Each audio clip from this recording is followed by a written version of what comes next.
paying, let's say, 4% higher wages, then the cost per unit is only rising by 2%, which I presume that gets passed on in prices. That's 2% inflation. But these higher wages don't necessarily feel all that great, says Sophia Baig at polling firm Morning Consult.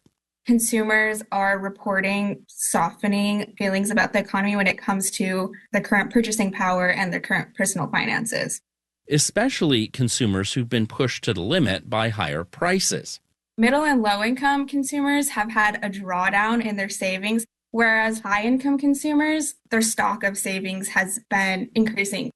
Higher wages, more savings, plus investment gains, that's what really makes consumer sentiment and spending sing. I'm Mitchell Hartman for Marketplace.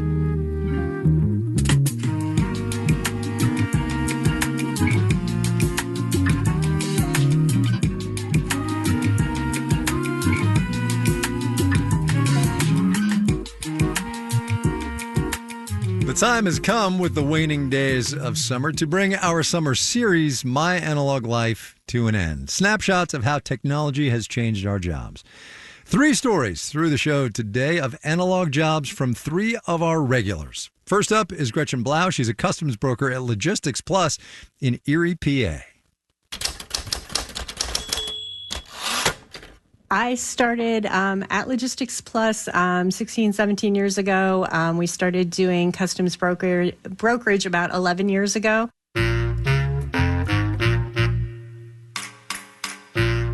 We used to use the fax machine a lot.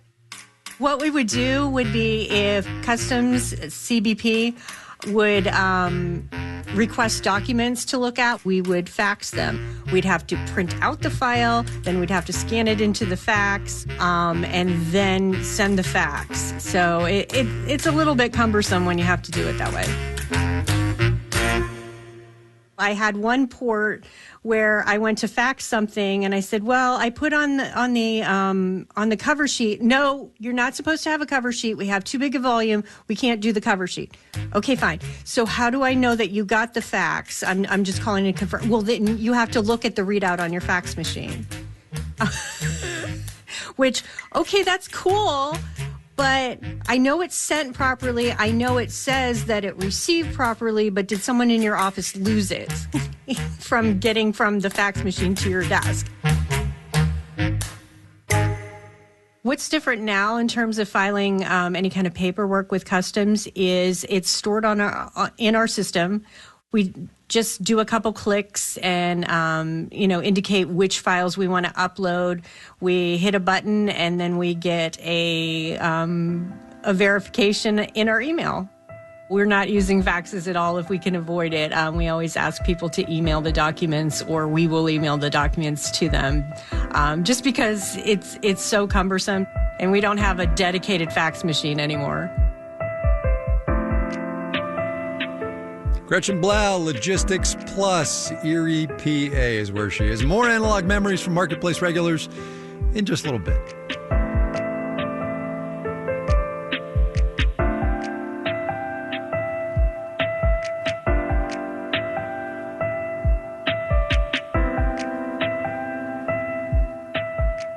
Coming up.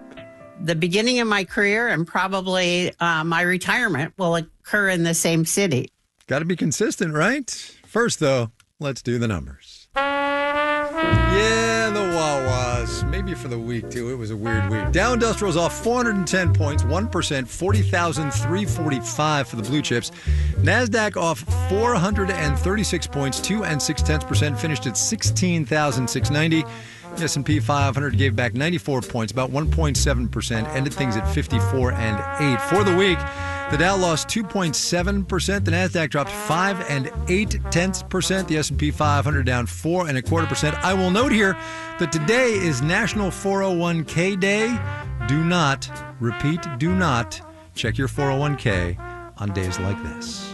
Mitchell was talking about today's jobs report. Here are some healthcare stocks, which did add jobs in the last month.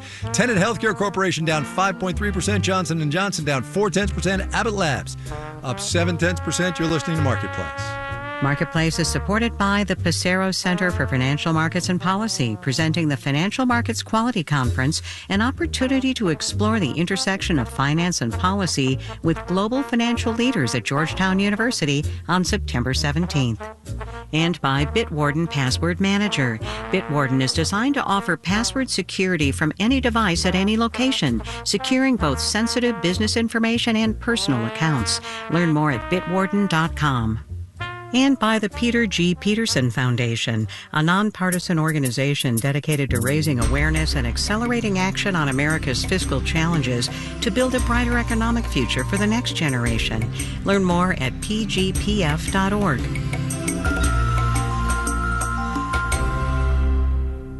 Support for WNYC comes from the Public Theater, presenting Good Bones, written by playwright James Imes and directed by Saheem Ali. The New York premiere begins September 19th. More at publictheater.org. Next time on the New Yorker Radio Hour, you remember the big lie in 2020? Are we in for an even bigger lie? I believe Donald Trump is going to say after Election Day in 2024 that he won all 50 states, that there's no state he didn't win. Possibly 51. 51 if you include the District of Columbia, correct. Kamala Harris's campaign lawyer, Mark Elias, next time on the New Yorker Radio Hour. Listen tomorrow morning at 10 on 93.9 FM or on the WNYC app. You're listening to Marketplace on WNYC. Coming up in the 7 o'clock hour, of all things considered, the United Kingdom's competition watchdog is investigating whether Ticketmaster treated customers unfairly when selling tickets to the upcoming Oasis reunion tour. That and more at 7. This is Marketplace. I'm Kai Risdal. Mortgage rates, as we approach the ever more anticipated Fed interest rate cut in a couple of weeks, have fallen pretty sharply. Freddie Mac has the average on a 30-year fixed right around 6.35%. That's as of yesterday. And it's about a percentage point and a half below where it was not even a year ago. It does still, yes, put a home out of reach for would-be buyers, most of them anyway. But the thing about real estate is that it just ain't done the way it used to be. Here is the next Marketplace Regulars installment of our series, My Analog Life. I've been in real estate since October of 1998. What was interesting about real estate back then is the internet was still in its infant stages. So people weren't constantly surfing real estate websites. You would get these home notebooks, you would find the new listings, and then you would go look at them on behalf of your clients.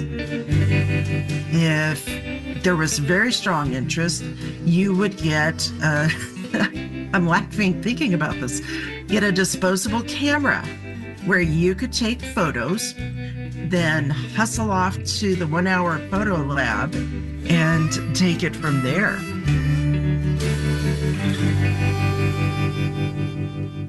We actually would have to, in many cases, go present an offer to the listing agent, which as a rookie was just flat out terrifying to me. You know, it's one thing to present a stinker of an offer over the phone and, you know, just say, hey, do your best, to having the agent look over the pages with a slight glare in their eye. And you're like, well, okay.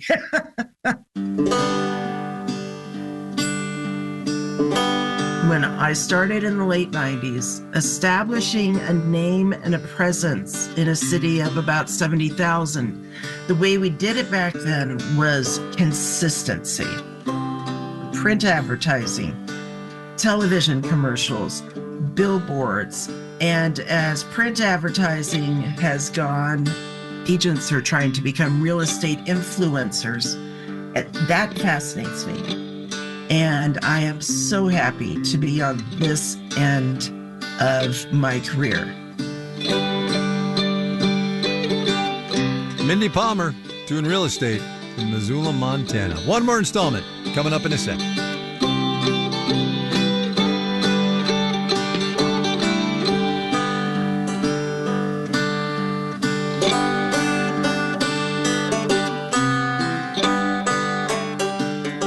Sound maybe a little counterintuitive, but you know what the biggest problem is for some of those big government programs? Not the established ones like Social Security or Medicare, but the newer ones. And I'm thinking here specifically about the Inflation Reduction Act, which has been law now for about 2 years and had almost $370 billion in it for everything from solar farm projects to that heat pump that your neighbor just installed. Anyway, you know what the biggest challenge has been? Actually getting the money out the door. In those 2 years, states and consumers have claimed about 7% of the available money. 7. That's according to a report from the sustainability think tank RMI. And as Marketplace's Kaylee Wells reports, some states have been doing a whole lot better than others have. Louisiana and West Virginia are bringing up the rear, each claiming less than 1% of their potential IRA dollars. At the top of the leaderboard are Connecticut, New Mexico, Tennessee, and Georgia. They each secured more than 13% of potential funding. But the number one spot belongs to Nevada, and it is running away in this race. The state has already claimed 54% of its potential funding. I was impressed to see that data as well. Dwayne McClinton directs the Nevada Governor's Office of Energy. He says his boss, Republican Governor Joe Lombardo, is interested in the energy security that comes with dirtier sources like gas, at least more interested than his Democratic predecessor. But his office is all for clean energy, too, and the funding that comes with it. If there's a benefit to Nevadans or a benefit to, your residents, why not take advantage of it? And let's not let politics get in the way of that. That seems to be the thinking in a lot of states. The highest per capita clean energy investments last year were in Wyoming, Nevada, West Virginia, Arizona, Texas, Louisiana, none of them Democratic strongholds. We see a strong interest in clean energy projects coming from Republican governors all over the place. RMI senior principal Jacob Corvidae co-authored the report. He says some states are playing catch-up. Places that haven't done as much historically have a bigger opportunity. Wyoming, Georgia, Nevada showing up as places that have already secured, in some cases, a lot of good work, but also places that have a lot of potential for what's needing to happen. His other finding, the states leading the pack right now are the ones that have gotten the biggest, most expensive projects approved. A lot of the money that's flowed in a big way so far has been support for large, clean manufacturing projects or just large-scale energy projects. So, for example, the subsidy a state gets when its residents buy EVs trickles in a couple $1,000s at a time. Whereas like one major manufacturing project comes in or one major utility overhaul comes in and you've got a huge chunk of cash dropping at once.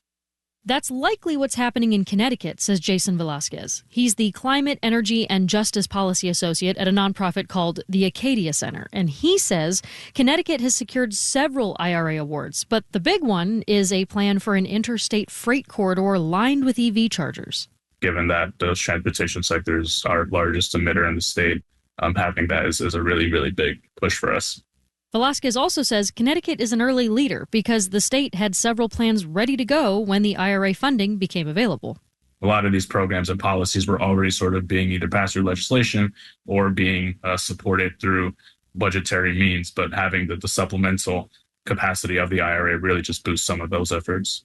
Now, obviously, there are only so many big-ticket projects, so the laggards could start catching up as the early leaders turn to the slow-trickling funding, the heat pump and EV adoption tax credits.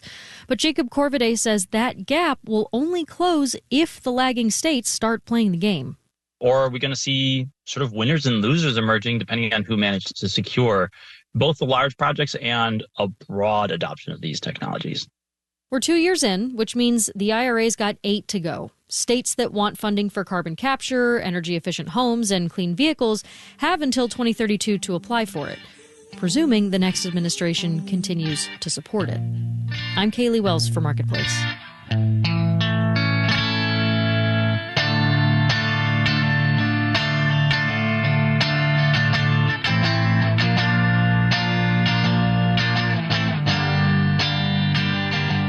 Last up on our trip down my analog life memory lane to hear about the once upon a time of our jobs today, we've called our regular banking person, Lori Stewart. She's the CEO and president of Sound Community Bank up in Seattle, Washington. I am happy to share with you that I have been a banker since I was a freshman in college, going to the University of Washington, right here in Seattle. The beginning of my career and probably my retirement will occur in the same city. I started in the bank in the beginning of the year in 1968.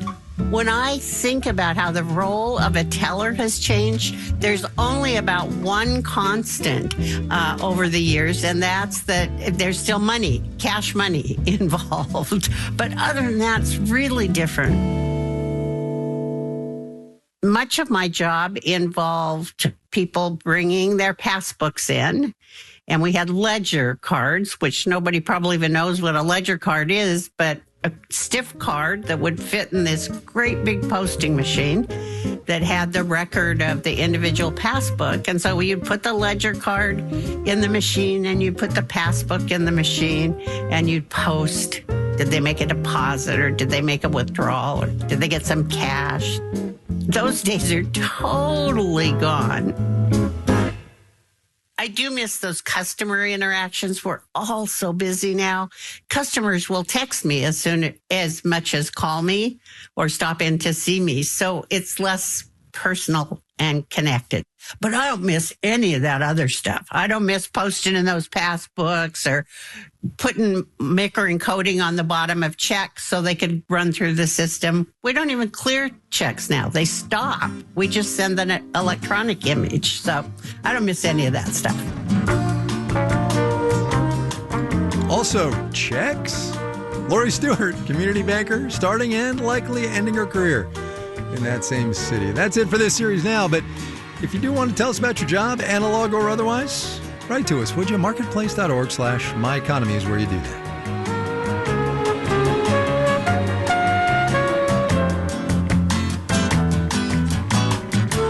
Marketplace is supported by Odoo, designed to save time on business management with one simple user-friendly software, odoo.com. Everything any business will ever need.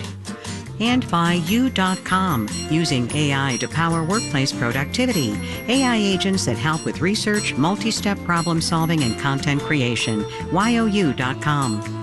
And by Modern Treasury, built to automate payment operations with real-time financial data, smart workflows, and instant payment rails. ModernTreasury.com. Payment operations built for the instant economy. This final note on the way out today, I do not want to be that guy, but it is kind of my job. The jobs report this morning, the unemployment rate falling to 4.2 from 4.3%. If you take it out to the next decimal place, which some of us do, in July, unemployment was 4.25%. August was 4.22. Rounding matters, people. Rounding matters. Our theme music was composed by B.J. Liederman. Marketplace's executive producer is Nancy Fargali. Donna Tam is the executive editor, and Neil Scarborough is vice president and general manager.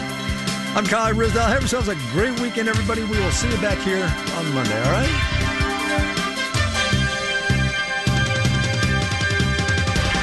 This is APM.